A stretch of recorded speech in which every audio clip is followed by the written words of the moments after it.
This episode is made possible by our generous patrons. To learn more, visit patreon.com/ink2film. Welcome to the Ink to Film podcast, where we read the book and then see the movie. I'm James. And I'm Luke. And this week, we discuss Stephen Spielberg's 1975 blockbuster, Jaws.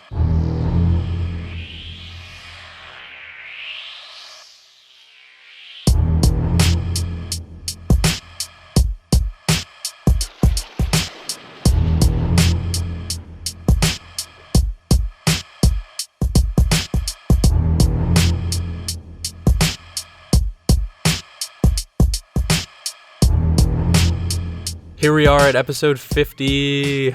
50. Can't believe it, man. That's a lot of hours of podcasting. Yeah, it's not quite a year. I was looking, I think our 1 year anniversary is on episode 53 or around 53, but that's a weird number, so I think we celebrate episode 50. Yeah.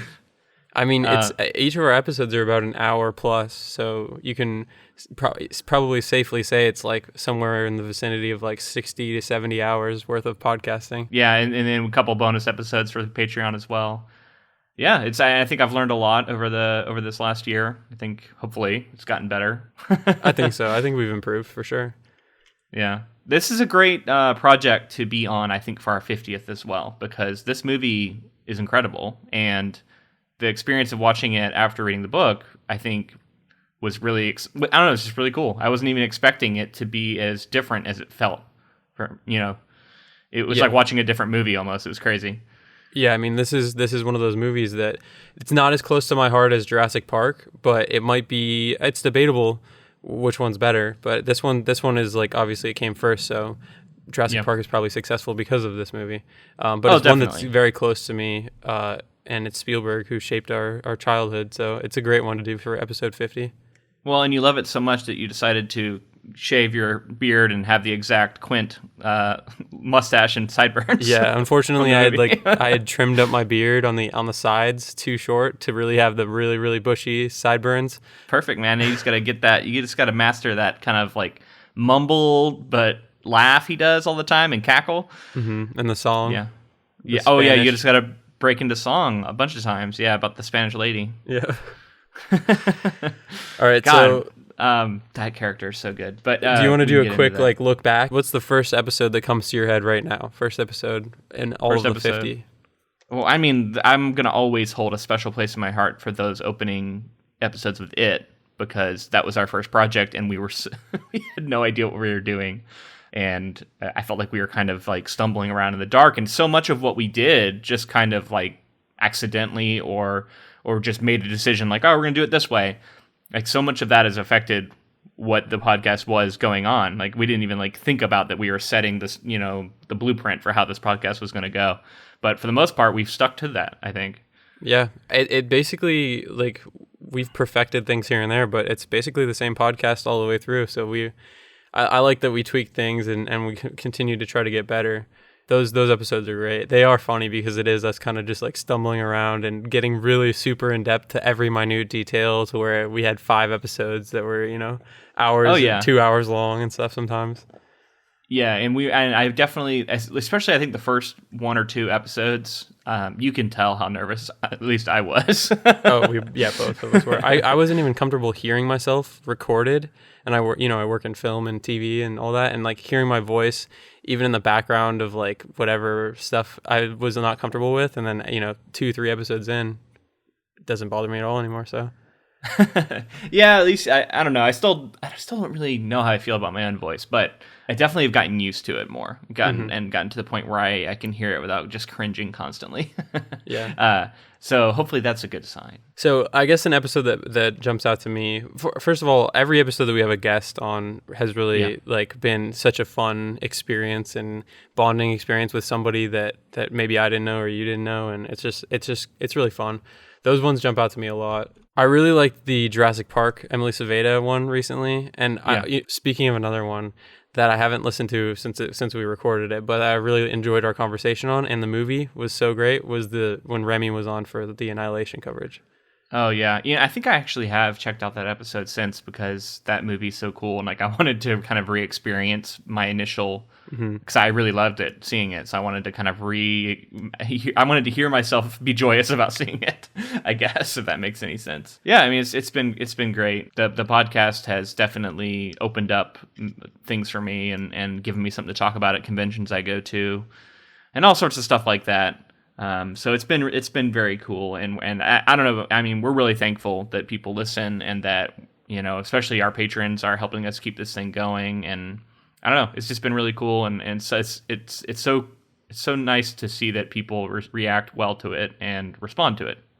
Yeah, I mean that's the best part is having people who actually enjoy listening to it and interact with us and stuff. It makes it worth it. Makes all the the hours of editing or recording and watching and reading, and it's so much fun. Yeah, it's become part of my life now. You know what I mean? Like my weekly stuff. Life is to make sure I'm reading, to make sure I'm watching and thinking critically about film and literature, and I think that's all good for my writing, and that's all good for being someone who is trying to be a creative. And so, in that sense, this podcast has been good for me. Totally, I agree with that, man. Feel the same way. All right, well, I think we should get to this movie because I have a lot to say about it. Like I said, really loved watching it this time.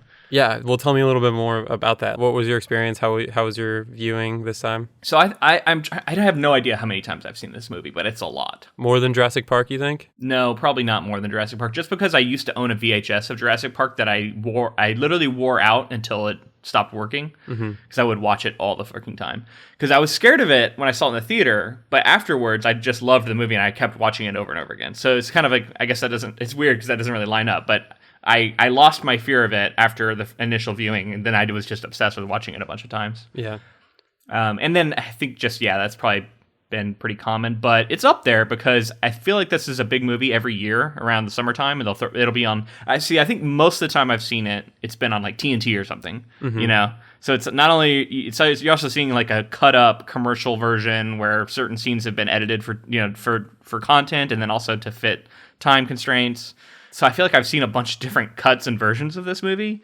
So watching the full experience last night was a lot of fun, and I noticed way more stuff from reading the book this time. I think it really kind of deepened my experience and my appreciation for it, and it made me appreciate a lot of the things that he did differently. But the main thing, actually, speaking of kind of a retrospective, this show has taught me to watch movies differently, I think, than I used to, watching them critically and taking notes. I noticed so much filmmaking stuff and appreciated so much filmmaking stuff in this movie. Whether it's shots, whether it's music, whether it's acting or whatever. Like I was noticing all that, and then on top of it, I think this movie, I think Die Hard gets talked about a lot in this sense, but I was blown away by how well structured the story was. That's not just a movie thing, but just in general, how well structured this story was, and how well Spielberg sets up like everything that happens later in the movie. He sets up early in the movie. There's all these little payoffs that happen throughout, and I mean we'll talk about them as we come to them because I have a lot of examples of this. But I don't know, just I was very impressed with his skill, and I know this is very early on in his career. And I was blown away by the skill he was showing already. Just to touch on the writing portion of it, and you're talking about how well structured it is, it's so crazy. This movie is a miracle that it even exists in its current form, because they started shooting without a completed script. There were so many like woes that happened on the production, and so what Spielberg was doing is he would get with the other writer who was working on it with him, and they would film all day. Carl Gottlieb, I think. Yes, they would. The screenwriter, yeah. Yeah, they would film all day, and then they would get together and be on the boat or wherever they were, just writing and revising the script and like finishing it out.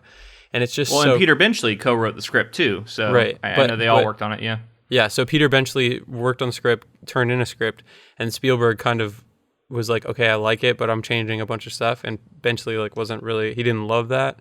But okay. I just think it's insane to think that like it's so well structured, and like you say, things are set up that are paid off.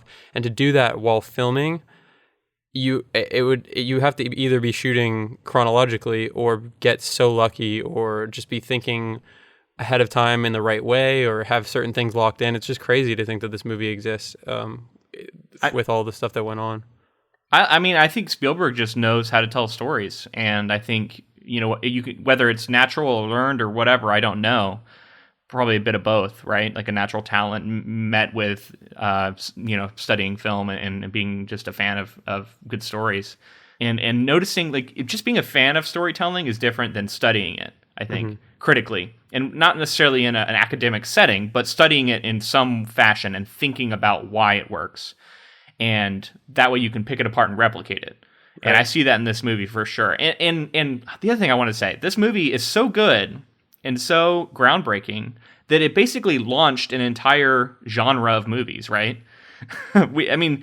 Every year it seems like there's some sort of, not just monster movie, but like water-based either shark movie or water-based monster movie. And you can tell every time you see a trailer for them that they're heavily leaning on Jaws, right? It's like trying to recapture that high. Yeah. And not to mention like the idea that he changed the landscape of filmmaking and film marketing and what it meant to go see a movie in theaters and what a mega hit was. It's so important. It's such an important movie.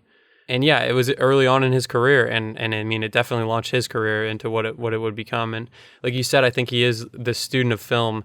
And I something that struck me this time is knowing Hitchcock and watching this movie through that lens. I think this is Spielberg at his closest to Hitchcock. I think that he was taking so many pages from Hitchcock's book. I know that a lot of the stuff that went on with the shark was out of necessity, but at some point you have to think that Spielberg wasn't just going to show if the shark had been available, he wouldn't have just showed it the whole movie anyway. Oh, he had a plan. Like he was. I would hope that he would have known better. He would have, but it's just like the idea that he out of necessity he had to show it even less. I think helped him in the end. So no, absolutely. Yeah. And it paved the way for so many horror movies that do that. But yeah, you're right. That is not something he invented too, because Hitchcock was known for that, right? With Psycho. Mm-hmm. Famously not showing, was it Norman Bates' face and the fact that he was in drag or whatever until the very end of the movie. Because if you'd seen that early on, it would have completely changed the movie, right? And like, I don't know. There's a lot of that smart stuff, and Hitchcock talks about like the bomb under the table, right? Like two guys having a conversation can be boring, but then if that exact same conversation, if you know that there's a ticking bomb underneath the table, like it takes on a whole different dimension. Right. And there's definitely that in this movie if you think of the shark as the ticking bomb, right? There's so many times where the presence of the shark takes a scene that would otherwise just be like a beach scene and makes it really ominous. Yeah, so I mean, I think this is a good time to just normally this is where we jump into the filmmaker, but we've talked at length about Stephen Spielberg. Wait. Before we do that though, I wanted to get your experience. What was your experience like watching it this time? Like, and what's your history with this movie? So I mean, I've seen it, countless times. I will say I didn't have a VHS of it or anything. It wasn't. I think I'd seen it on TV when I was young. And it scared me, especially, growing up in Florida. We went to the beach all the time. We were always in the water. And it was something that I thought about a lot growing up and being in the water. And sure. Eventually, I just overcame that and just realized, like, statistically, you're not going to get attacked by a shark. But this movie is just, like, really embeds itself in you, and you can't help but think about it. It's hard. Yeah. And we talked about in our last episode how, like, this story is more of a monster movie, more of a monster story than a story about a shark. Because this shark is pretty much complete fiction. Like the way it behaves and everything is very unrealistic. There are no man-eaters, not really. So there's a lot of stuff like that. But when you're floating in the water at a beach, it's like you can't not think of this movie, right? Like it's always somewhere in the back of your head. If you feel something brush your feet or whatever, you're like, fucking Jaws is about to eat me. Yeah. Yeah, and just like being out on a surfboard or like anything floating, anything like that, you're like, am I gonna get, like, you got to pull your arms in sometimes. But anyway, overcoming that was something that I had dealt with as a kid, and then eventually I don't really think about it anymore. But when there was that huge boom of like DVD collector's editions with like the 2 discs and the extras and everything, like I can remember this was one of the major ones. This and I think E.T. actually were 2 of the ones that we got like right away. And I remember watching this movie like crazy. I watched it so many times. And this viewing, I think in this viewing I was thinking of young Spielberg, like I was saying. Like I was thinking of him as the student and as the young and up-and-comer who had something to prove. And do you know how old he is off the top of your head around this time? Around this time? He's got to be like 30 at the most. Like I wouldn't see, I don't think he could have been more than 30. Let me find out. So he was 29. It's crazy, man. I'm telling you, like, younger than me. He was in a situation where he had, finished film school and famously, like, his friends George Lucas and Martin Scorsese were starting their projects, and they were like this young and up and coming generation of filmmakers who studied film. The Spielberg story is a legend. Like, supposedly he walked onto some sets and just started working with people, and he walked into an office on like one of the lots, I think it was a Universal lot, and just like picked an office and just started going there every day, and that became his office. Like, there's so many like, is it true or not? Possibly apocryphal, yeah. But I mean, the guy's a legend, and just thinking of him as a young, I mean, not much older than me, young filmmaker trying to prove themselves, doing something different, something important, and it's just crazy to think what he was able to pull off and command the respect of a crew on a boat who, I mean, after the shoot, I think for the most part, the crew was like, they hated him, probably. Well, because, I mean, some of these shots were like so demanding and so intricate and just kind of crazy to try and pull off, right? I have a good example, actually, of that. I've heard that when Brody is stuck in the ship as it's sinking at the end, that shot with him like in there and the shark coming in and all that stuff, like him escaping, I think took 75 takes to finally get it. Wow. And so he was like in there, and they were having to like keep the boat afloat and have him in there, and he didn't trust anybody to pull him out, so he had like hidden axes and stuff so he could like cut his way out if he needed to. And just like the idea of that much pressure and stress on a shoot at 29 is absolutely insane. And he says that, I mean, it's dangerous stuff too, right? Like these actors' lives are in your hands somewhat for a lot of these scenes. Knowing what he knows now, I think it was fortunate that he did it this way, because I think it added to the movie. But he says that he would have filmed it in lakes and pools and all kinds of other stuff to because it's just like, it's so much more manageable. If you take a film crew out on a boat, it's just like, and you're trying to get actual shots, anything falls in your shot, it's ruined. Like, wow. But like, the movie would have been changed if he had done that. No, for sure. But he just says like, he could have pulled it off though. So I feel like, I don't know. I mean, the superior version might have been because that's some of the best stuff, is how authentic it felt to be out at sea. Yeah. And yeah, you can definitely mimic a lot of that, and especially if you get into like a big lake or something, you could probably mimic it. But I don't know. Like, I feel like subtly, subconsciously, almost I think I pick up on little differences, and I might have kind of known that this wasn't purely authentic and wasn't, because I've been on a boat in the ocean many times with my father growing up, and there's a very particular feel and look to ocean water and deep water, and I was definitely getting that in this movie. Yeah, you're right. Being out, because I've gone like deep sea fishing and stuff before, and I actually felt like it was really accurate to that. I've never gone shark fishing, but like the chair that Quint had, and like the way that he like strapped himself in and buckled into the reel, I thought that was all really interesting. And you're right, I think it would have taken away from it, but I feel like we just wouldn't have seen as many shots of just like open water. It probably would have been like more from the water, looking up or looking down or something like that, to hide any sort of land in the background on the horizon. So at this point of the show, normally we talk about the filmmaker, but we've talked about Steven Spielberg a lot on our Jurassic Park episode and Ready Player One.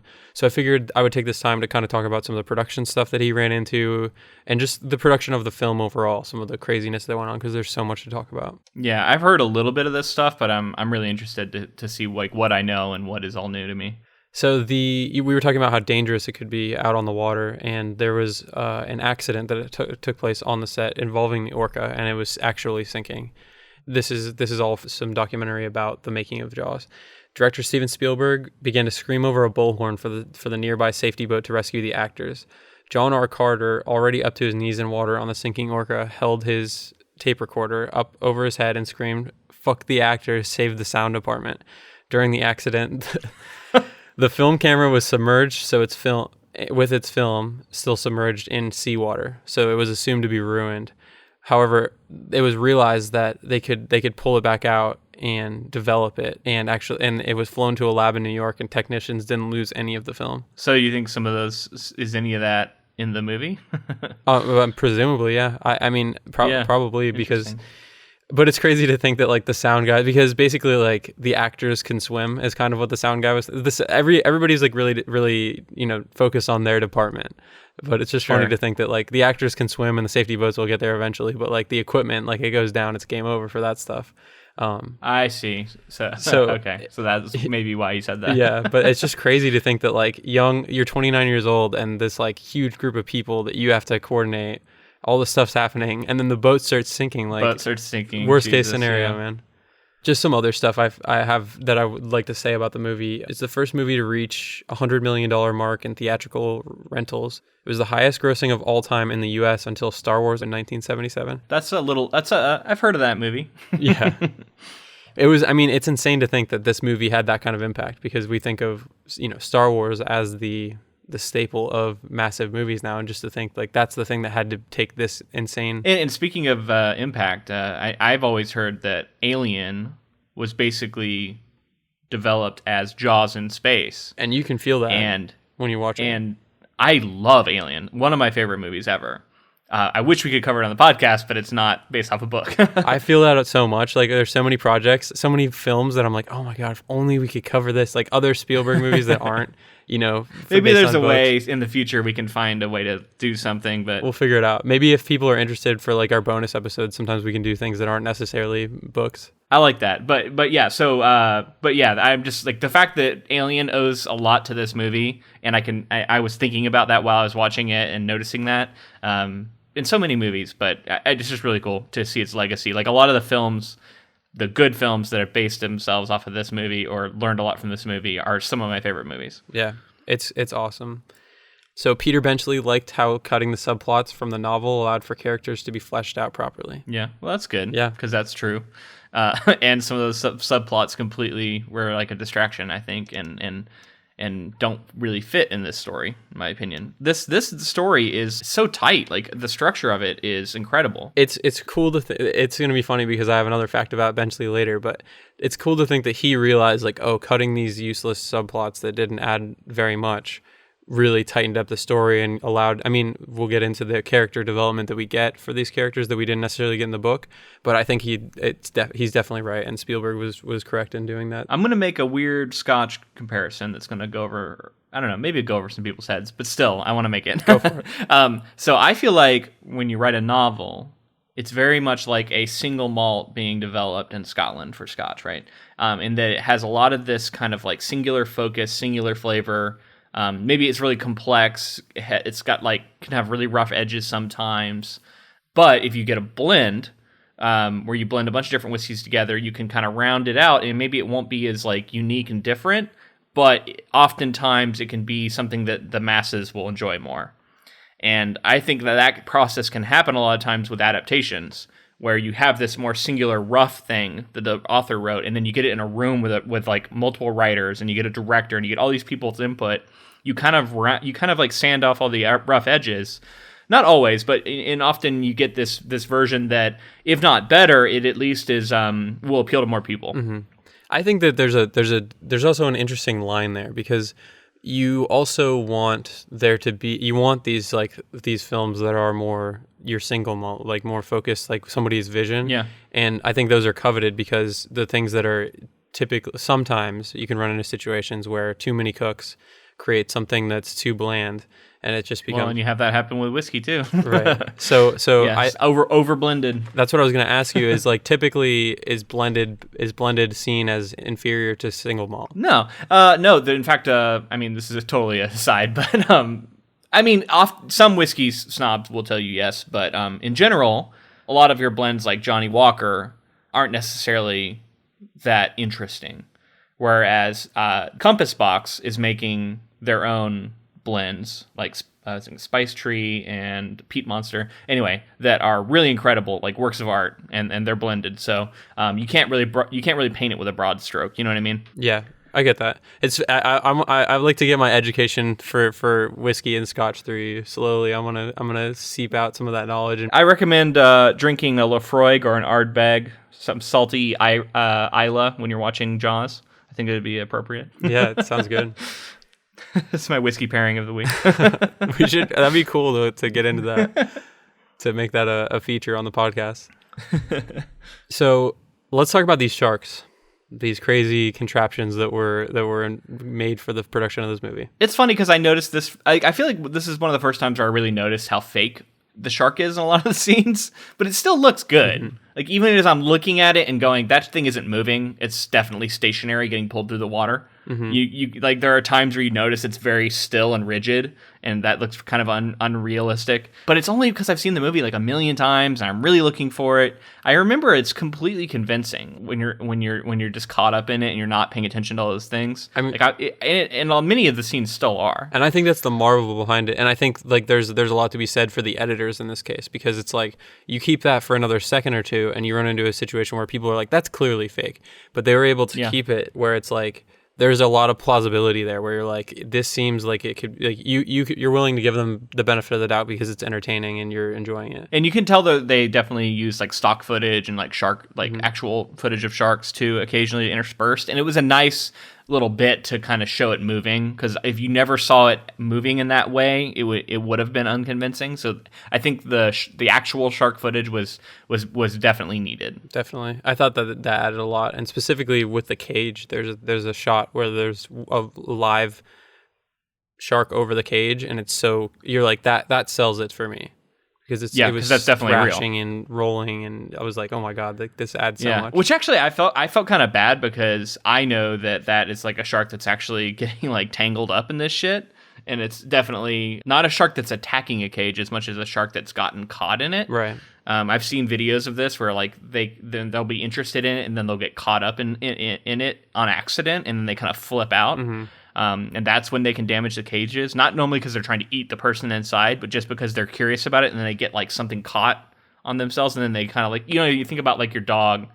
I don't know if this ever happens to you, but like if your dog's like collar ever gets caught on something, often they'll just flip the fuck out and like rip whatever it is out of the wall or whatever. Like what happened one time where my dog got its collar caught in the dishwasher, and the entire dishwasher tray with dishes on it ripped it out of the dishwasher, ran around, the plates went everywhere. Oh my god. Yeah. So basically it's that, because they're so scared and they don't know what's happening, and they just kind of flip out. Mm-hmm. And so I feel bad for these animals, and I want to stress once again, that's something we learned with Peter Benchley, like how he kind of regrets this book, and he feels like he would write it differently now, and that he in good conscience couldn't write the same novel because a lot of violence has been perpetrated against these animals because of this movie and because of that book. I mean, sharks are not monsters. Mm-hmm. They're just animals. They're like lions and tigers, and they need to be preserved and protected and appreciated, I think. I agree. And they really do play up the fact that it's a monster in the movie too. Like, it's not just Benchley. Oh yeah. In the world of this movie, it is a fucking monster. Absolutely.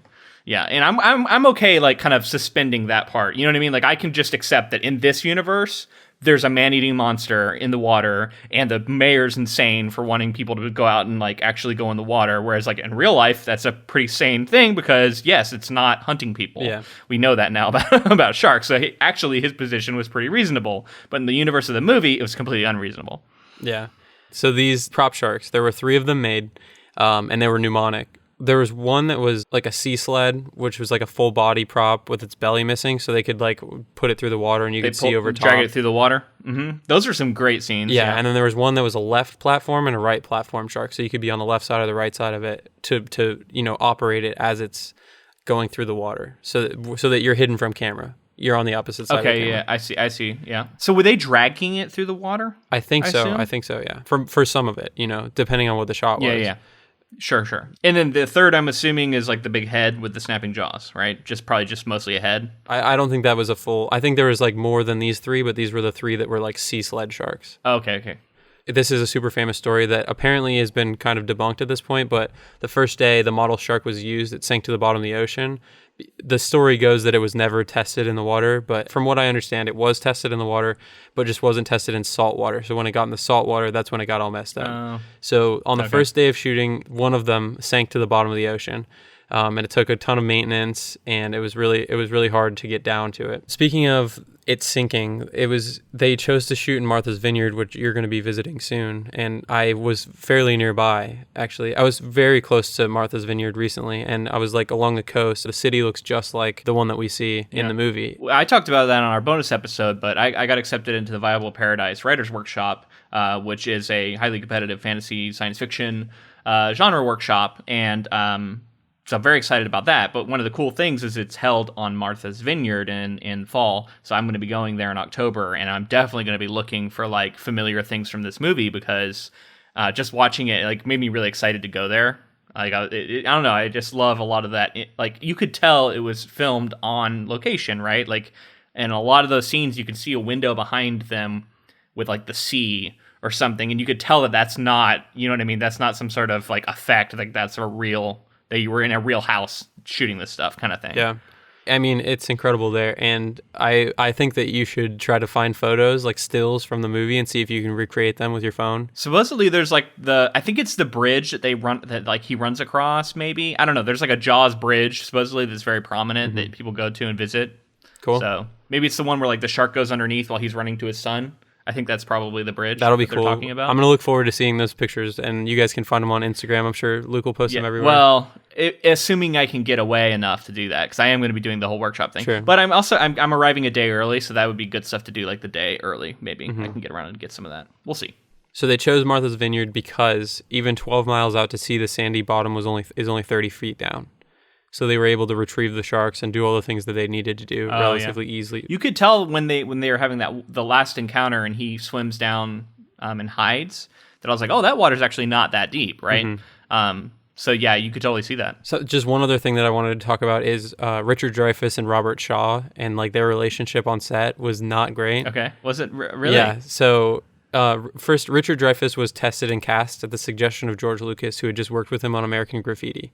So that's another connection to Lucas, and I've never seen that. Oh, you have? It predate. I mean, it's right before Star Wars, and it's like I think it's like a 50s or 40s throwback to like diner culture and like hot rods and stuff like that. It's a fun movie. Okay. But Robert Shaw, and so Richard Dreyfuss was very young when this was going on, and Robert Shaw was an older, grizzled actor, and famously an alcoholic. He's the man in this movie. Well, I love him. His character comes out well, but apparently on set he was a total asshole. I believe it. It's like he's just like the character in the book. Like he's problematic, but I still kind of love him. So Shaw and Dreyfuss like famously argued all the time, and that was kind of why some of the tension was there between Hooper and Quint. I don't know. I think narratively there's very good reason for there to be tension there, though. They really set up the new versus old dynamic between those two characters that then beautifully gets resolved in the Indianapolis story, the U.S.S. Indianapolis story. Yeah. I think like I only now am I really appreciating how important that moment is for this story. That's my favorite scene, which we can talk about more when we get there. Maybe let's jump into plot, because we're so far into plot at this point that like we got to talk about it. Okay, so opening scene is they're on the beach and there's a party and the shark attack.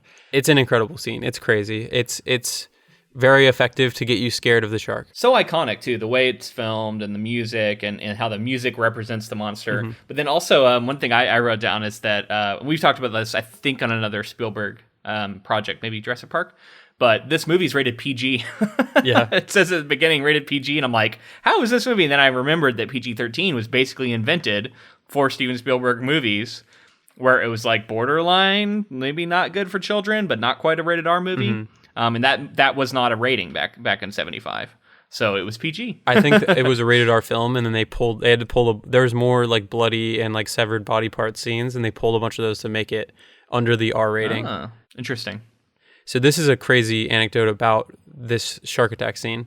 The actress's name is Susan Backlany, and the way that they were able to get the shark attack effect is they took two 300-pound weights attached to her, and they were being tugged by two groups of crewmen on shore. One group would pull right and the other would pull left. And it took 3 days to film that sequence. So she was just getting dragged around in the water for 3 days.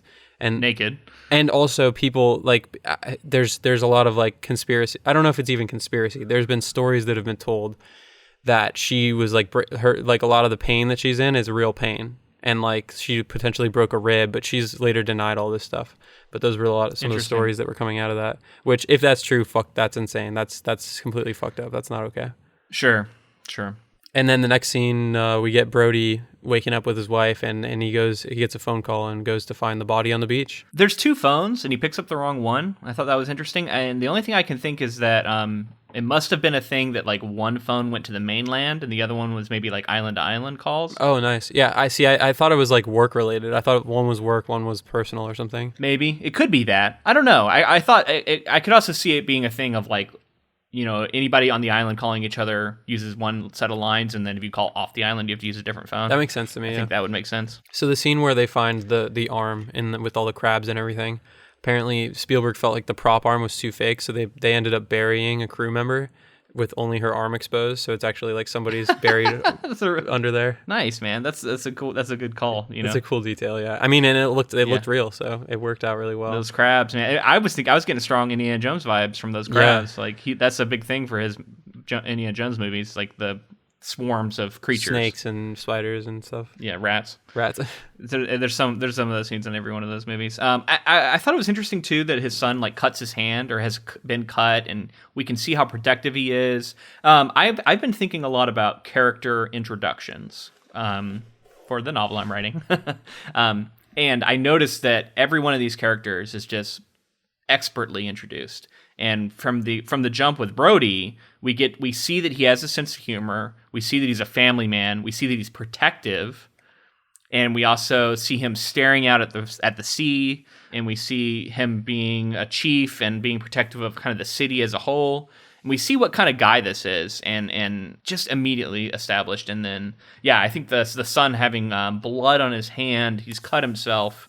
I think foreshadows the danger that his sons basically are in later, right? Yeah, the introduction thing is, I completely agree with you. I think that we immediately know his character, whereas in the book, we were constantly like having to rethink his character, and it felt like he had the wrong, like, it just feels like a stronger character to me than it was in the book. Oh, yeah, well, he had some of that like protective stuff, but then also like he was kind of shitty and not really that great of a family man, and definitely reprehensible in a lot of ways, so... This version of Brody, there's nothing not to like to me. Like, he's great. Yeah, he's so awesome. And we'll get to the other introductions because I agree. Like, the other 2 main guys have such great introductions.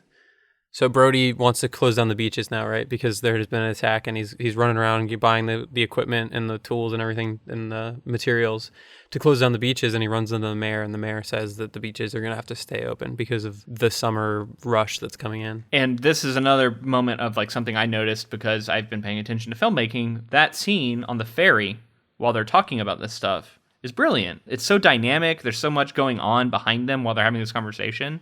Like, it's such a smart way to establish the setting so effectively while you're multitasking. You're doing multiple things in a scene, and he's doing it really well here in that particular scene. And Spielberg's famous for his dynamic movement and like really making a space feel real. There's a shot in this where we're getting the beach from a helicopter view, and then it cuts to a shot on the beach with the helicopter flying over.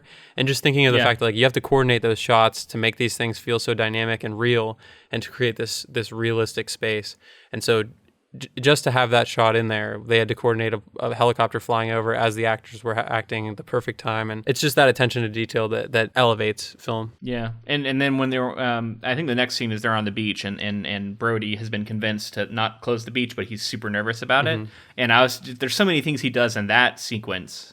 It's so brilliant. He shows all these people going out. He keeps cutting to each one individually, so you don't know which one is going to be the one in danger.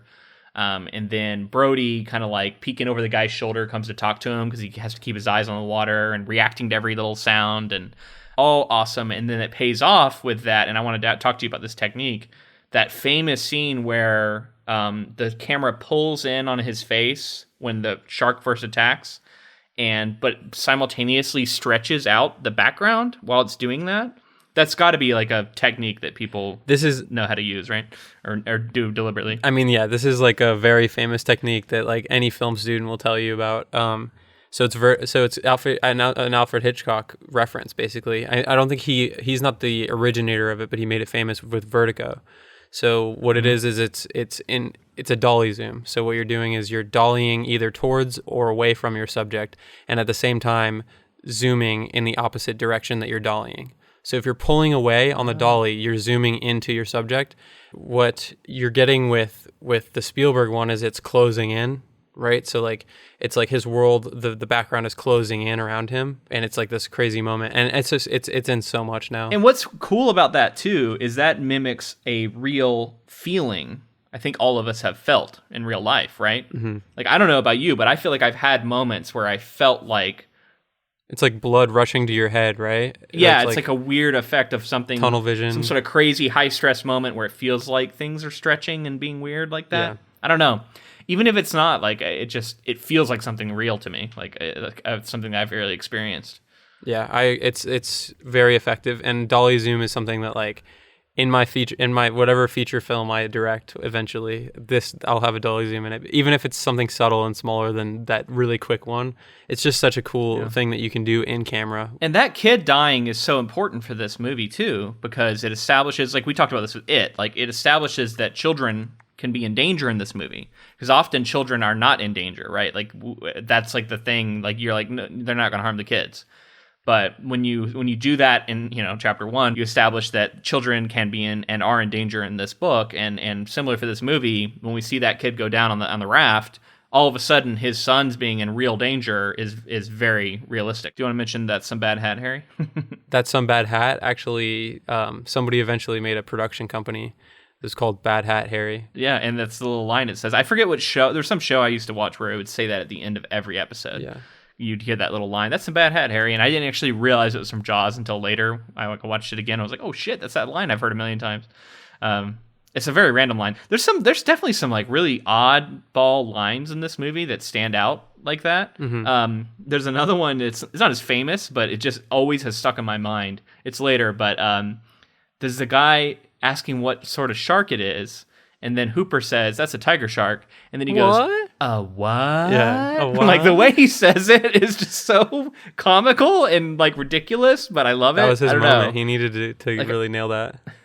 That was his one moment in the movie. The actor wanted to ham it up. Oh my god, it's so good. What? I know. When I saw it this time, it really made me laugh. There's a couple of them. This movie has some nice humor to it, right? Which really like kind of alleviate, and that's the Spielberg thing, right? But it really alleviates some of it. Yeah, and I think you can also carry that down to blockbusters today. Like I think that's like that levity where it's like people don't want.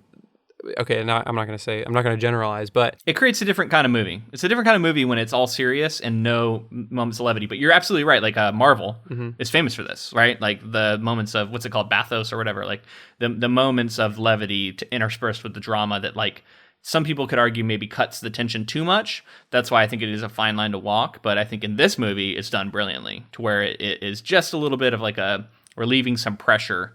Like literally, if you think of it that way, like it's relieving pressure from a system that's building pressure. And every now and then that can really, like, I don't know, just make for a better experience. And for me, it's something I think it's something psychological that digging into like the theory behind film, I think that like laughing is such an interesting experience because it's so involuntary that like those moments of like you'll remember having fun if you laughed during the movie. So I think that like psychologically there's something there that makes so for a movie like this where it's like a little like it's not campy but it's like right there, you know what I mean, I wouldn't push this into campy, but it's like it knows what it is a little bit. It's self-aware, it's pretty serious, but it's like self-aware, right? Like it knows like this is a crazy monster movie to the point where I think so, the characters especially larger. if you look at the scene of like the fishermen on the dock.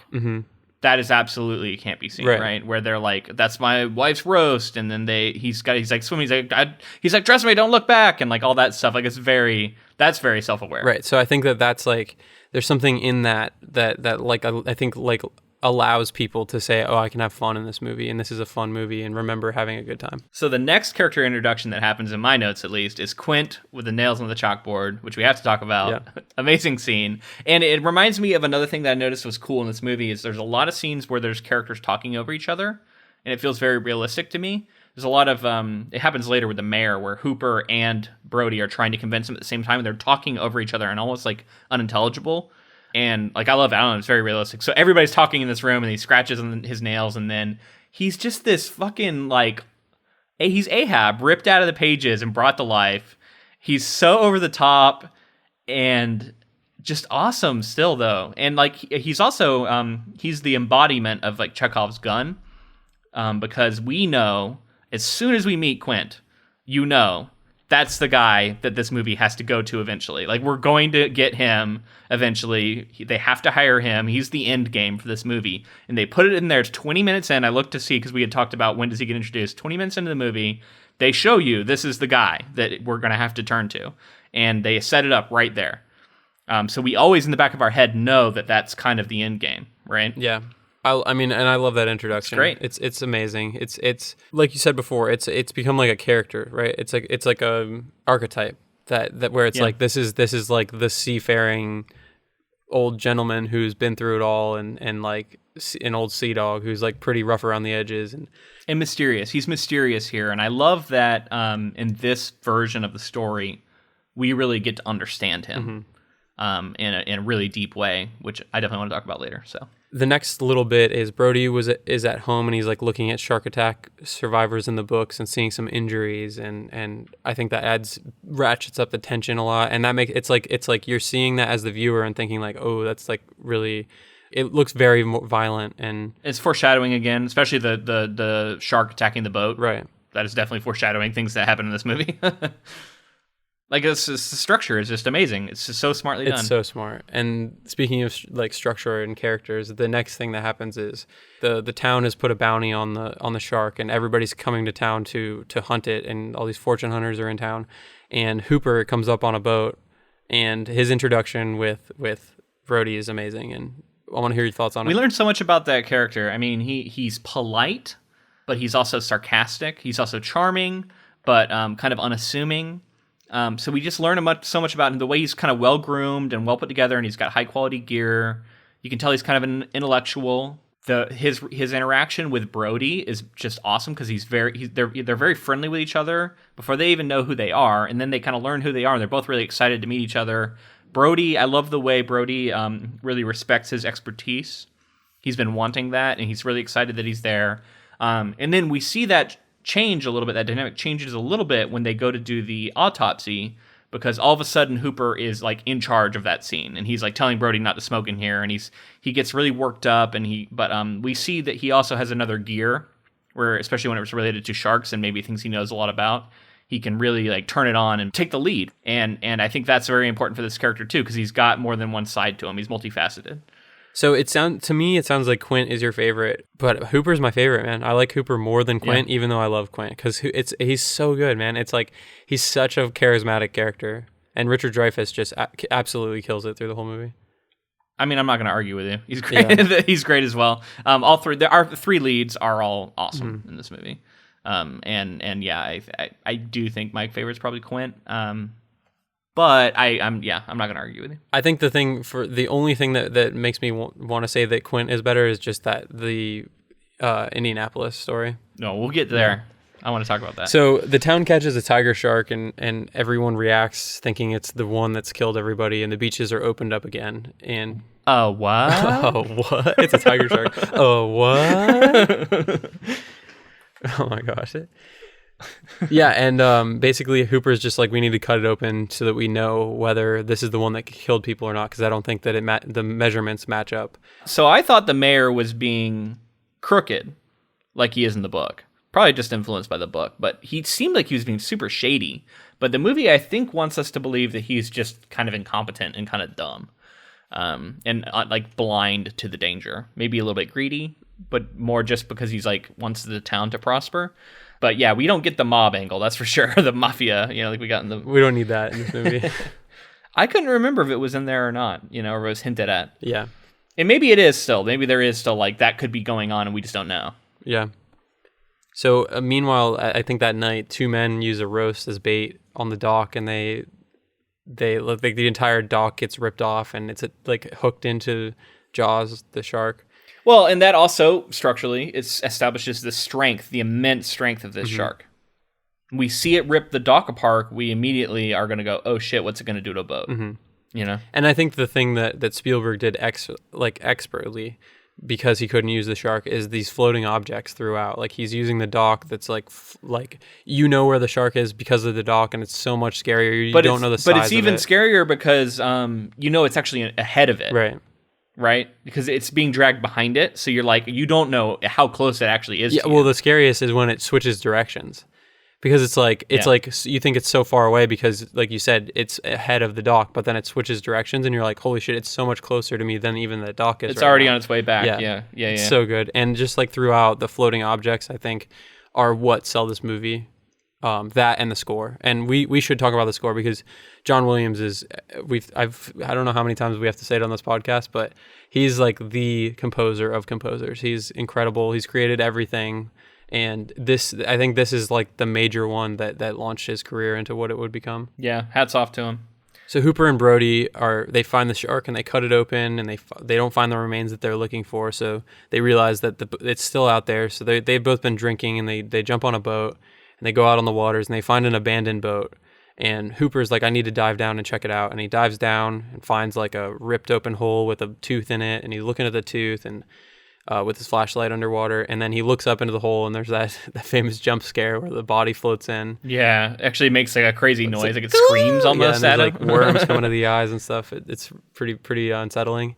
This movie, I think, really leans into male bonding, and we definitely get a lot of that between Hooper and Brody here, with them like drinking and like going out on the boat together at night, and Hooper's kind of showing off what he knows, and he's showing off his boat, and I don't know, there's something very, I mean, as a white man myself, like I identify a lot with these characters and the way that they're bonding with each other. Definitely. I mean, it just looks like you just want to go on this adventure, especially when they're drinking and singing together and show the scars. We'll get to that scene. It's just such a fun scene. Hooper actually drops the tooth because he gets so scared from the body, and they go back to the shore, tell the mayor. Mayor doesn't believe him because they don't have the evidence for the tooth. So he says, okay, well, the beaches are going to be open on July 4th then.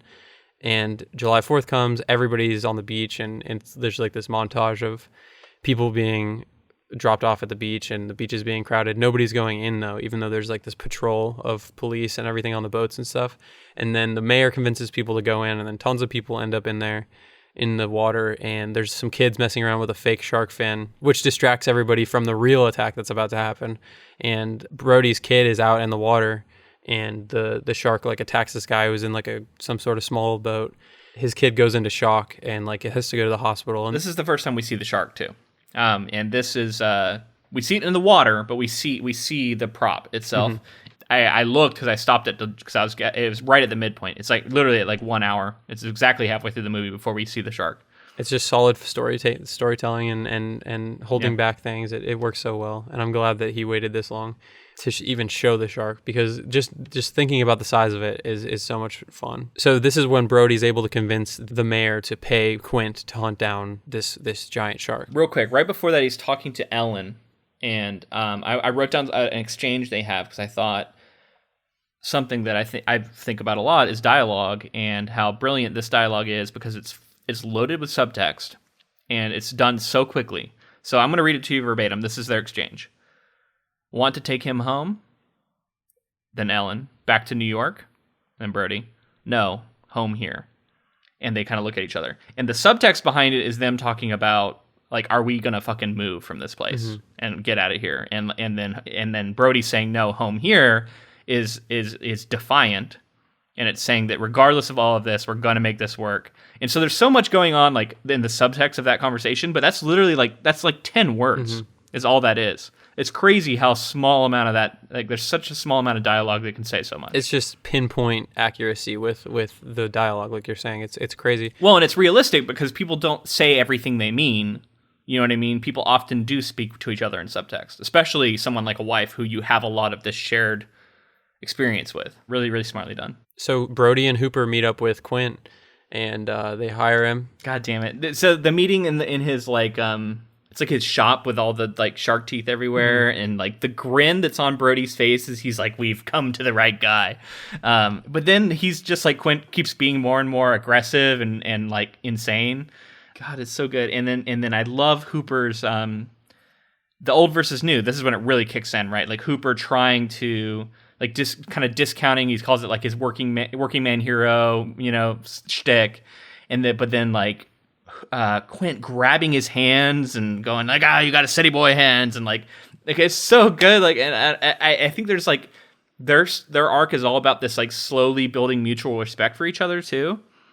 And it starts here because Hooper is so angry with him and like dismissive, but then when he relents and says he'll let him on the boat as ballast, Hooper's genuinely like really happy. He's like, because you can tell he also kind of craves this guy's approval at the same time that he's like, railing against him. Definitely. I don't know. And you can see this like as somebody who's probably, I mean, is considered a city boy, doesn't do a lot of work with their hands. Like you could see being like, but I'm like this, like I could be there too. Like I can, you know what I mean? Yeah. And you're like, I have knowledge, even if you don't have the experience. It's like the age-old question about experience versus knowledge, right? And yeah, their relationship is so interesting throughout. And it's always cool too, because I noticed that at the same time Quint's having this like competition with Hooper about what's the better way. At the same time, Quint is actually being really nice to Brody and helping him along, because he can tell how, I mean, even if he's like razzing him, he's still, especially I'm thinking like when they're out in the boat later, he tells him like, if you need to know which line to pull, just ask Quint. First off, speaks of himself in third person, which is awesome. But that to me is like a kind moment. Like he recognizes that Brody doesn't know what he's doing. He's new on a boat. He's terrified. And he can be kind to him at the same time that he's like butting heads with Hooper, and they're all like on another level about seamanship and fishing and all this other stuff that Brody's just like, I'm terrified to be out here on a boat. Yeah. And I actually love the flip of Brody being so in control and in charge on land, and then once they get on the boat, he's just like, he doesn't have a sea legs under him, and he's just... The scene where his wife is like following behind him and like asking him if he's taking his Dramamine and like to ask him about what socks he's brought and all this stuff. Like it's so good. Just because it really establishes just how... on it, like the other guys are on another level, right? They're packing like guns and like spears, and they're talking in this jargon that's almost indecipherable. And he's showing up like, I've taken my Dramamine, I got my floaties, basically. Like he's ready to go. Yeah, you know? And then you see repeatedly. I will say that Brody has an arc on the boat. He gets more comfortable, but you see early on, like right away, that he's got the sunscreen on his nose, covering his nose when they're out there on the boat, and it's great. It's really, you know, these characters so well. Man, I had to turn on speaking of like almost indecipherable, I turned on subtitles because I wanted to know what Quint was saying in a lot of these scenes. It still is almost indecipherable. He's like, when he grabs his hand, he says something about dogfish and nets and children with scissors, and he's like, oh God, why do children with scissors? And he's just like, I don't know. It's like, it's amazing how effective that dialogue is, even though you don't know what he's saying. Yeah, it's crazy. What I thought it was that he's like trying to catch dogfish with a net, and then it's like something about like he's so inexperienced that like a white would come in and shred it and stuff. But I literally feel like the only way I could decipher that was by turning on subtitles, because when he says it, it's almost indecipherable. And then there's later when he's loading the ship, like literally almost everything he says is indecipherable, and even the subtitles doesn't convey it all, because it's happening kind of in the background while Brody and his wife are talking. But he's just like yelling stuff at the people on like the dock and everything, and it's, I don't know, it's awesome, and it's so authentic sounding too at the same time. Yeah. But the singing part is brilliant, because I think when he actually, the first time he starts singing that farewell and adieu song is when he talks about when they bring up the shark cage. Which is another brilliant moment, setting something up. And he says, he's like, cage goes in the water, you go in the cage, shark's in the water, and then he goes, farewell and adieu, and he just starts singing, like he doesn't say anything, but that's his response, is this kind of song that you come to realize is about like someone leaving and like goodbye to you, like kind of thing. And it just, I don't know, God, it's such a good scene. It's so good. And then Hooper can only just like laugh about it, but it's so good. Oh, when they're leaving the harbor, he's saying like crazy shit. He's like saying down Periscope, like he's like saying something about the markets in Madison Avenue are gonna be affected by a nor'easter, and like all this stuff. Like he's just like rambling shit that almost doesn't make sense. So they encounter the shark when they're out there, right? So he's chumming, Brody's chumming the water, and he's having he hates it the whole time. He's like, he can't take the smell. And eventually they encounter the shark for the first time, and it's like swimming by. Well, before that, we get the crush it like Quint. Have you seen this meme that's going around? It's like a GIF, and there's like a meme online. It's called crush it like Quint. I haven't seen it, but I know what you're talking about, like where he crushes the can. Yeah, it literally says like crush it like Quint, and then like it shows him crushing the beer can, and like the beer on his like mustache and stuff. I don't know. It's really funny. It's cool. And apparently it's become a thing now. And another thing I want to mention with the structure. They again set up the air canisters. Mm-hmm. They say they have the whole conversation about how that could explode. Be careful around it, and they've actually set up the air canisters being in Shark's mouth. That was another thing that was in the book. Is it shows a picture of a great white with a diver's tank in its mouth, setting up what happens later. Like, so much of this stuff is just so brilliantly threaded so that when it happens, it seems believable. So this time when they see the shark, they harpoon it and they get one of the floating barrels on it, but it dives and gets away. And then they basically just say, like, we're going to wait for it to come back. Quint says, we're going to wait for it to come back. And then it's night and the men are down below drinking and this is the scene. So, well, first off, you're going to need a bigger boat. Happens when they first see the shark. And I think, to me, that is a famously misquoted line, right? Yeah, like in cinema. because people say we're going to need a bigger boat, but it's you're going to need a bigger boat. It wasn't until this viewing where I was like, oh, shit, it's not we're going to need a boat. I feel like I had noticed that. And it's the same thing with Luke, I Am Your Father, right? Like, it's famously misquoted. Mm-hmm. Well, he does say something about, he does say we're going to need a bigger boat, but he says it's not, people misquote it thinking that this is when he says it. He says it as he stumbles back in there, like he talks to him for a second, and then he says, we're going to need a bigger boat, right? And so, like, I think people have, like, put those two things together and mixed them up. Yeah, the first thing he says, though, is you're going to need a bigger boat. And that's the one that people are misquoting for sure. Yeah, because that's the iconic moment, because that's like the first thing he says after he's seen the shark. And that was ad-libbed by Roy.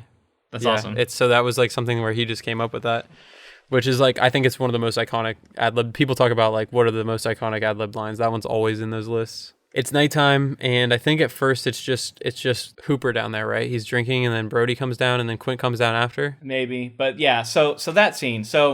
That scene is brilliant on many levels. We're learning stuff about these characters, and the scar thing has been often imitated, right? But this is the best version of this, in my opinion, that you see. I don't know. I feel like I've seen this scene in many other movies since, right? The scar one-upmanship. And often it's like trying to be more macho than the other person, or it's a romantic thing where it's about like removing clothing and it sets up like some romantic thing.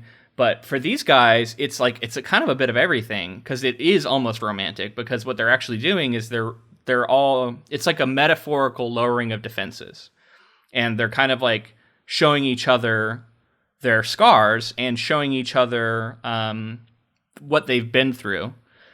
So to me, it's another bonding thing, right? Like facilitated by alcohol, very male bonding. And literally Quint and Hooper are like all upon each other. They're touching, like he's like grabbing his leg. They thread their legs over top each other. So in that sense, it almost is like a romance. Like it's them. They've been through something now with the shark, and they're starting to have a mutual respect for each other, and they're bonding over this. And then Hooper turns it to the broken heart joke, right? And then I love how Brody points out, or like talks about the removal of the tattoo, which opens up the story about the Indianapolis. And for those of you who don't know, this is a real thing that happened, and it's insane. Like, you go watch like YouTube's videos about it and stuff if you want to learn like all the like real facts behind it. It's a very, very fascinating thing. Tragic, but fascinating, and definitely by far the worst shark on human like thing that ever happened. Like by far the most people in one time killed, and like all this stuff. And to have Quint reveal this in this moment, it's like his deepest, darkest secret. And this is something he doesn't tell people. And he only he's worked his way up to this moment, and he didn't even really intend to do it. But when he does it, we immediately understand his character, because his entire life, and it's tragic, and this is why I love this character, his entire life has been about that moment. Because he is a shark hunter now. You know what I mean? And like, it's like every time he goes out on the water to hunt sharks, it's like he's fighting that moment. But you can also tell that's his biggest fear. And he says, like, I'll never put on a life preserver again or whatever. And that also comes through later. Because this time I really picked up on how Quint becomes genuinely terrified. Yep. As this movie progresses. And when he turns the boat around and they start going for the shallows, and he's running the engine raw and it ends up blowing up, he's terrified in that moment. He's not admitting it, but he's genuinely, this is his nightmare, has come to life. And it's just so cool because it's like he's such a he seems so invincible, but when we learn this about him, we can see that he has a weakness, and it actually is this thing that we thought he's like singularly equipped to combat. But it's also like that, and then that really sets up this kind of Ahab struggle we talked about, right? Where when he takes the baseball bat to the radio, that's his moment of like, I'm going to beat this thing, because he's also like his whole life is about this moment that happened to him and combating it, and this is his chance. Like he for him, the shark represents death. It represents that moment in his life and the tragedy of it, and revenge, and his battle and revenge, like him wanting to best it and get back at it. And then the fact that he loses this battle is so tragic to me too. And all of that doesn't land in the same way if we don't get this story. And so that's why I feel like this character and this story is just so much better in this movie. This is like one where I'm confident to say that this movie is better than the book. Oh yeah. And this is why, more than anything else, you know, that combined with making the characters likable when they otherwise weren't. I think those two things together, how tight this movie is, but then like this scene really elevates this story to something that I think it wasn't quite in the book. I agree with you, man. I mean, I think you hit on everything I would want to hit on in this scene. It's my favorite scene, and it really is where you see Spielberg like tie all of the characters together and make it more than just this protection of the town. Like he turns it into more than that by making it something that's like, it has historical significance to everyone at this time because it was World War II, and everybody knows about the atomic bomb. So it's like all of these things threaded together to bring, like you said, this amazing character moment for an amazing character, and it's so fast about it too. Like how long is that scene? Maybe 5 minutes. Like it completely encapsulates everything you would ever want to know about this person. And it's a crux. This is the other thing I was setting up earlier when I was talking about Hooper and him. It's a crux for the change in their relationship. Because not only are they getting closer, but the moment Quint says that he was on the Indianapolis, Hooper's expression tells us everything we need to know about what happened there. Because Brody doesn't know. He's us. Like he's like, oh, what happened? You tell me. But Hooper knows. And the way he views Quint changes in an instant. You can tell. He all of a sudden has a respect for this guy and what he's been through, and like he understands. And all of a sudden, I noticed that after this point in the movie, he never butts heads with Quint again. And in fact, it's Brody who butts heads with Quint over like breaking the radio and all that stuff. Not Hooper. Hooper never really questions him again. Like they're on the same page for the rest of the movie for the most part. Other than him like blowing the engine out. Yeah, he yells at him about the engine. You're right. Yeah, but for the most part, like but actually you're right, because that's an important part, because I think in that moment Hooper takes over. Like he actually takes over as our hero, because that's when he decides he's going to go down in the cage, and Quint is handed him. He's handing them the life preservers. He's like almost given up in this moment. Yeah. And then he turns to Hooper and he says, what can these contraptions do? Because the things that he knows hasn't worked at that point in the movie, right? And so he's throwing in the towel, like he doesn't know what to do. He's terrified, and he turns to Hooper for leadership. And that's when Hooper decides he's going to go down in the cage as like a last ditch thing. And like that moment works so much better in the film than it does in the book, because in the book, he just wants to go down and basically view the shark out of curiosity, right? In the movie, it's like, oh, he knows how dangerous this is and that he's probably going to die. But this stabbing it with the injection is like the last ditch hope. Like, this is the only thing we got left, so I got to try it. So it's truly a heroic moment that when he goes down in there. Man, it's just, and I think that's so important. The fact that he kind of takes over leadership from Quint in that moment, and the knowledge becomes more important than the experience, I guess, in that scenario. And we also see Quint, he's laid low by this, like his nightmares come to life. Yeah. You know, I think it comes to a head when the shark dives submerges with 3 barrels. Mm-hmm. Because he said it wasn't possible. He's so adamant about it. Not with 3 barrels, it'll never happen. And when that happens, like I think that's right before he tries to take it into the shallows. And at that moment, he's really just running away. Right. And it's because when that happens, all of a sudden he's like, this isn't anything I've ever dealt with before. Yeah.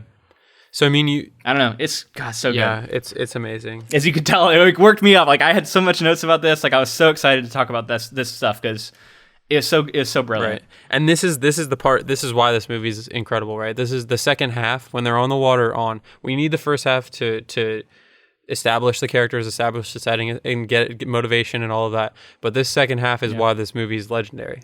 It's really the third act is just yeah. I don't know. It's brilliant. It's I say that a lot, but it's legendary. It's amazing. So basically, you touched on everything. I'm just gonna really quickly go over. At night, the shark attacks the boat, knocks out the power. They have to work all night to get the power back on. When they get the power back on, we should talk also about how famously the actor was drunk for like half the takes in this when they're having that conversation, and he was like so drunk that he was messing up, so they had to shoot it again like the next day and have him be sober. But then they ended up keeping some of the drunk takes and then some of the sober takes. And supposedly there is like a way you can tell. I didn't notice it, but supposedly you can tell by like how flushed his cheeks are. Yeah. Like when he's actually drunk and when he's actually sober. It's crazy. I knew that they had to reshoot it, but I thought that they used the entire, because from what I understand is it took all day for them to try to shoot this monologue, and he was all drunk. And then the first time he tried to do the monologue the next day, he nailed it all the way through. So it's like I think the drunk stuff was when he was like messing with Hooper, and then after, and that's yes. Yeah, I agree. I think the Indianapolis stuff is all sober. I agree. But it's I think it's a lot of the scar and like setting up and like the initial stuff. He like you can look at him and like that guy's fucking blitzed. Like you can tell. And some of that's just real. Like he really was. Yeah, which is crazy to think about because they're on the ocean too. So he's just an actor on the ocean getting drunk and then also having to film. And it was like he like refused to drink like prop alcohol. Yeah. He was like drinking real alcohol for all the takes in which he was drinking something. Like all the beer and everything was all real. So the next day when they get up after getting the power to work again, the shark comes back and they're able to spear it with 2 more barrels. Like you said, there's 3 barrels at this point. And they tie it up to the boat, but it breaks the cleats off the back of the boat. So like the thing that they're tying it onto, it breaks those off. And then this is when he's like, holy shit, and guns it and tries to go to the shore. The engine goes out, and then the shark comes up on them, and this is when he gets in the cage, goes down, is attacked while he's in the cage, and drops the spear, and basically is able to escape the attack and go hide, and then that's when the great white jumps up on the ship and takes out the back of the ship. The scene, man. This fucking scene. Did you? I don't know. Like, I hope that you love this scene as much as I do because it's incredible. The score disappears. During this scene, but it was jolting. Like it wasn't like it ended like ooh, and like died out. It was like boom, ended. And when the shark jumps on the boat and everything, there's no music cue. There's nothing, and then it creates this nightmare scenario of like a tilted deck with a snapping jaws and him literally sliding inevitably towards it. And we just talked about how metaphorically and realistically this is his nightmare. This is the thing he's been terrified of, and how the shark represents so much to him. And when that happens, we hear Quint, like his breathing is so convincingly terrified. And like the way he's like slapping around and like trying to get purchase and he can't, and he's trying to hold his hand and he can't. And his breathing just gets faster and faster. And then how brutal it is when like he gets to the mouth and he's like kind of kicking against it, but then it gets a hold of him. Man, that scene, I don't know. It's amazing. Like there's certain scenes in cinema that the filmmaker just knew how affecting and just went for broke. Like I turned it up to 11 and made this as visceral and terrifying a scene as he possibly could. I'll tell a brief story. Paul Tremblay was a guest of honor at workshop I was just at, in Your Right Mind, and he told a story about this scene in particular, and it says that to this day he can't watch this scene actually play out. Like he has to look away. Wow. Because we saw it when he was young. And it just like made such an effect on him. And he's a horror writer. Like this guy writes horror novels. And like this scene of all scenes is like something he can't watch. Something for me that I always try to put myself in the shoes of a filmmaker and think like, oh, was this the right shot selection? Did I like this? This scene is incredible because we start inside the cabin. And we're like, things are sliding out of the cabin and Brody's in there and Quint is in there. And as things are sliding out, you're inside and then we cut to the outside and this is when he's like sliding out, and I agree. It's really well shot. It's paying off this moment that we knew was kind of could parse through and realize was coming. because it's like a full circle thing. Like it's coming back around to the fate that he escaped. He eventually fell into anyway, and it's amazing. Yeah. It's such a good scene. Yeah, it's tragic, and to come all this way and then still get killed by a shark, right? Yeah. But also, this is the most gruesome shark attack. Like this is kind of like what you might have expected you were going to see more of when you came for this movie. Yeah. This is when we see a shark literally eating a dude, and this is like the first time we see it, and it's really good too. It's not like you would think like, oh, it's props, but it looks great, and I buy it. It reminded me of stuff we saw in The Thing, where like you could tell like the torso being like ripped open because he's getting bit in half basically, and the way the blood's just like coming out of it, like it looked very convincing. I agree. And it feels that when like the water all gets just like soaked in blood on that deck, like it's such an iconic moment in film. And just, I mean, I feel like I say that a lot, but we've been covering a lot of iconic films. Yeah. So maybe when we stop covering iconic films, we'll stop saying things are iconic. It's so good, man. And speaking of which, Brody being trapped in the boat as it's sinking, and then the shark just slamming in through the side of the boat, and then shoving the scuba tank in the shark's mouth. It's just and so we talked about this in the book. The Quint is Brody's safety net, and he gets taken away. And then we thought that both of us thought that the book didn't quite deliver on that. Like it had a moment where it could have maybe done more with it. The movie does it, even though there's not a lot of time that goes by. It's like 5 minutes, but we see Brody have to come up with a way to kill a shark, climb up on the crow's nest. He's climbing on a sideways crow's nest with a rifle, and you know what I mean, like and like this jabby stick he's going to use. So he's being really able, right? Like he's masterful in this moment. Like he's rising to the occasion, right?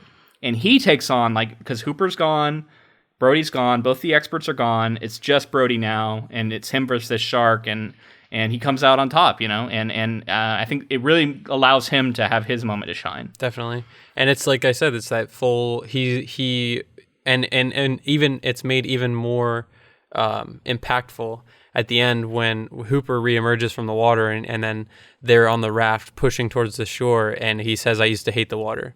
And it's like he used to hate the water, and this experience should push him further into hating the water, but it's like he respects it now and he realizes what it is to him. Yeah, I think he's conquered his fear. Right.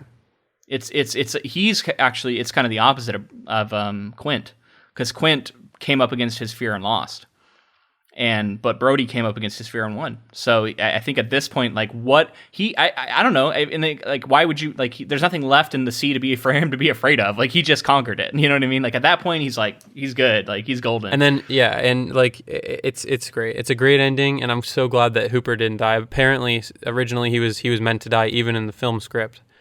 But what happened, there were some complications with the cage, and there's supposed to be a dummy in the cage during the shark attack, and the dummy like fell out or something. So the only footage they had was of an empty cage. So they put it in there where Hooper escapes. Wow. Yeah. That's something that famously happens in the book. We talked about it. Hooper gets killed. Very different character in the book, though. This character, I think, needed to live. It's nice to see that he would be way sadder if he had died. But instead, some of that bonding pays off in that we feel like, I don't know, we feel like these guys are going to be lifelong friends now, right? After this happens. And that kind of brings it back around. God, I'm sorry, I just remembered one more thing when we talk about score and just how brilliant the filmmaking is. I got to stop saying that word, but it's fitting for this movie.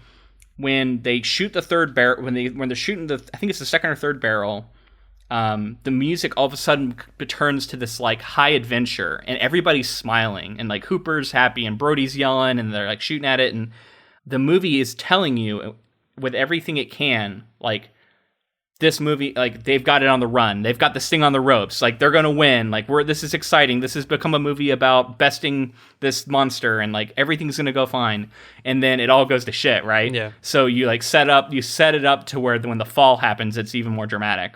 Because at that point, you feel like they're going to win. They've got this thing. And then, they don't. So or at least not to the very, much harder than it seems like it's going to be at that moment. Yeah. It's just brilliant. This is cool, man. Like everything's done with such intention, right? Like it's so tight, this movie. Oh, I did want to briefly mention, I'm in a Facebook group that's, I joined like a little while ago. And shout out to anybody if they happen to listen to this, who's in it as well. But it's dedicated to Jaws. Like people just love Jaws. And one of the things I saw on there was about the shooting star. And I noticed it this time because I was looking for it at night whenever they had night scenes. And there is a shooting star. It goes from right to left across the camera as they're looking up at Brody as he's like loading his gun. And just like the fact that was real and that he happened to catch it in that shot, in that way, to where it literally passed from right to left across the like across the screen. Like how like lucky is that? Like it's insane. It's crazy. That and happened. I didn't notice it until a few viewings ago, but I had seen the movie so many times and I saw that and I was like, did they add that in as like a special edition feature thing? And like come to find out, it's always been there and it was real. And I mean, it's unbelievable. It's like even if that take had been bad, you have to use that take because a meteor flew through it. You know what I mean? yeah, you gotta use that take. yeah, and then so apparently I read this on, and this is just somebody's blog or something, but I read that apparently Spielberg has said that like he witnessed a meteor very early in life, and that's what inspired him to make Close Encounters of the Third Kind. And it was so magical to him almost, right? Like this other world. And so apparently that there are Easter eggs in certain of his films where you can see digitally added shooting stars. Wow. That he'll like subtly put in the background. And I saw a list of the movies, but it wasn't like every movie, but that's a lot of the movies he's made. But also this is apparently the first time it showed up in his movie. And then maybe it like, although I don't know if that's true, but this one was real. So it was so interesting that's like a motif that he likes, but then also it just happened to be that way fate, this time. Right? It's very the cool, hands of fate. Right? Yeah. Hands of fate.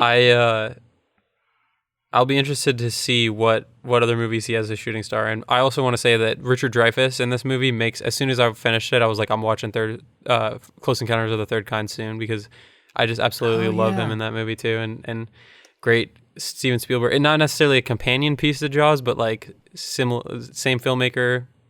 Another of the leads is in it, so it's just, I don't know, I highly recommend that movie too. It's great. So the "smile you son of a bitch" line is a very famous like one-liner. I mean, I don't know if you want to call it a one-liner, but like so many other action movies have had this sort of line. But I know that this is kind of predates a lot of that.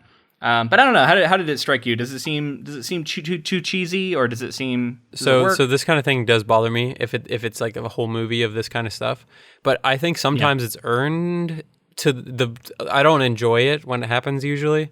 But it does that. It's kind of that like it's not a ding for me. Like I'm just like, okay, like that's what you wanted it to be, and I can understand people seeing that and being like, that was awesome. I'm glad that he said that. It's not something I go in for, but I understand why it would be in there, and also I think this movie earned the right to do some stuff like that. Absolutely. Earned is a great way to put it. I think this movie, we talked about the humor earlier, right? We talked about how it can be at times a little bit campy, and how I think that all sets up a moment like this where it's maybe not realistic that he would say that, but in this movie, it makes sense. Also, it's him like kind of rubbing it in the face of this shark, and when I think about how the shark wins versus Quint, and for the most part has been unstoppable, that I think it actually makes that moment just a little bit sweeter to not only beat the shark, but to also like rub it in his face by calling it a son of a bitch, right?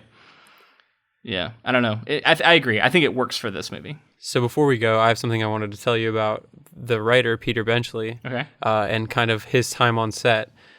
But we'll save that for the end. It's very interesting because he's the author and he is involved in this film in some way. Okay, color me intrigued.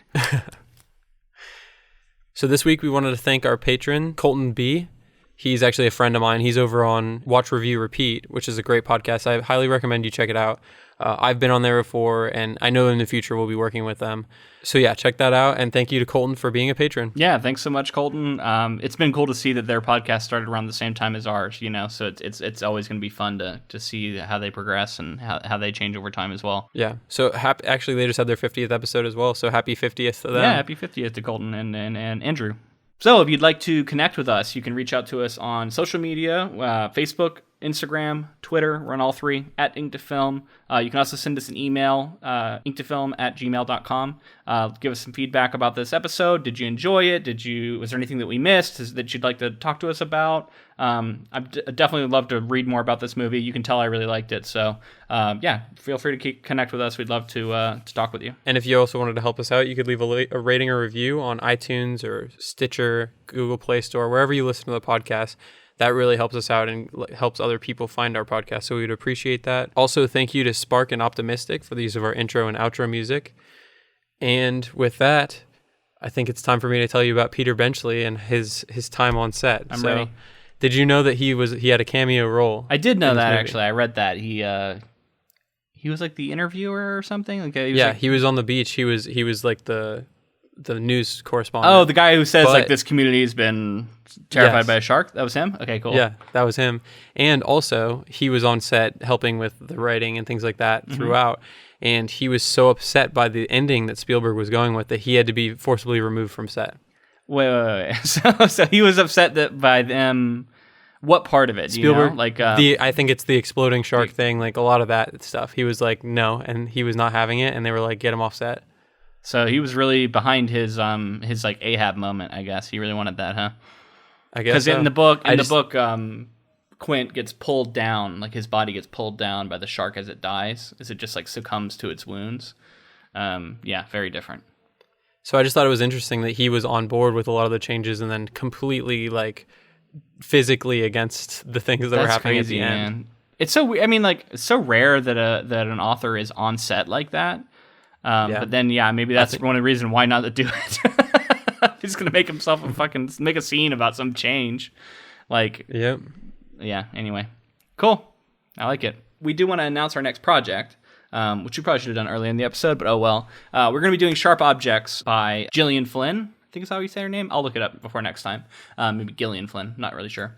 But the HBO series right now on about Sharp Objects, starring Amy Adams, looks really cool. So we're gonna do the book in 2 parts, and then I think we're gonna spend 3 parts on that show and divvy up the episodes and just do a real deep dive. So if you're at all interested in continuing with us and listening to us talk about something that's coming out right now, that's what we're going to be doing next. Looking forward to it. I've been really restraining myself because the show has started, so I'm really excited to get started on that project. But until then, I'm James. And I'm Luke. See you next time.